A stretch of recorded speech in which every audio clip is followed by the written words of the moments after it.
ఆంధ్రప్రదేశ్ ప్రభుత్వం కీలక నిర్ణయం తీసుకుంది. రాష్ట్ర వ్యాప్తంగా తల్లిదండ్రులు లేని చిన్నారులకు పింఛన్లు ఇవ్వాలని నిర్ణయించింది. ఇటీవల ముఖ్యమంత్రి చంద్రబాబు కలెక్టర్ల సమావేశంలో ఆదేశించడంతో పింఛన్లకు సంబంధించి అధికారులు కసరత్తు అయితే మొదలుపెట్టారు.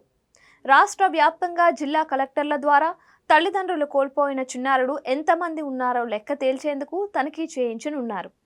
ఒకవేళ ఇంకా ఎవరైనా అర్హులు ఉంటే కనుక వారి వివరాలు సేకరించే పనిలో ఉన్నారు. అంటే గ్రామీణ పేదరిక నిర్మూలన సొసైటీ అధికారులు సమాచారం సేకరించడంపై దృష్టి పెట్టారు. ఈ పింఛన్ల పంపిణీకి సంబంధించి విధి విధానాల రూపకల్పన కోసం కసరత్తు అయితే చేస్తున్నారు. మిషన్ వాత్సల్య పథకం ఇప్పటికే అమలు చేస్తున్నారు.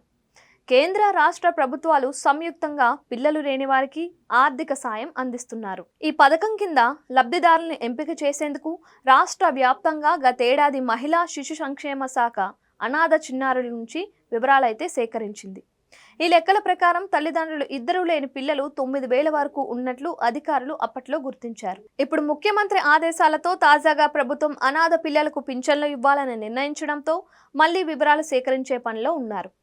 కేంద్ర రాష్ట్ర ప్రభుత్వాలు కలిసి మిషన్ వాత్సల్య పథకం కింద తల్లిదండ్రులను కోల్పోయిన చిన్నారులు, తల్లి లేదా తండ్రిలో ఒక్కరిని కోల్పోయిన వారికి ఆర్థిక సాయం అందిస్తుంది. వీరికి నెలకు 4,000 రూపాయలు ఇస్తున్నారు. దీనిలో 60% కేంద్రం, 40% రాష్ట్రం అందిస్తోంది. ఇలా పిల్లలకు 18 ఏళ్ల వయసు వచ్చేదాకా ఈ పథకం వర్తిస్తుంది.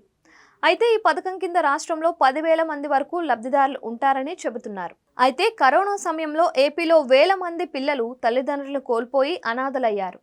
వీరిని మిషన్ వాత్సల్య పథకం కింద పరిగణలోకి తీసుకోలేదు అంటున్నారు. రాష్ట్రంలో చాలా మందికి అర్హత ఉన్నా సరే సాయం అందడం లేదు అనే విమర్శలైతే వస్తున్నాయి. అయితే ముఖ్యమంత్రి చంద్రబాబు తల్లిదండ్రులను కోల్పోయిన పిల్లలకు కూడా ఎన్టీఆర్ భరోసా కింద పింఛన్లు ఇవ్వాలని నిర్ణయించడంతో అధికారులు కసరత్తు మొదలుపెట్టారు.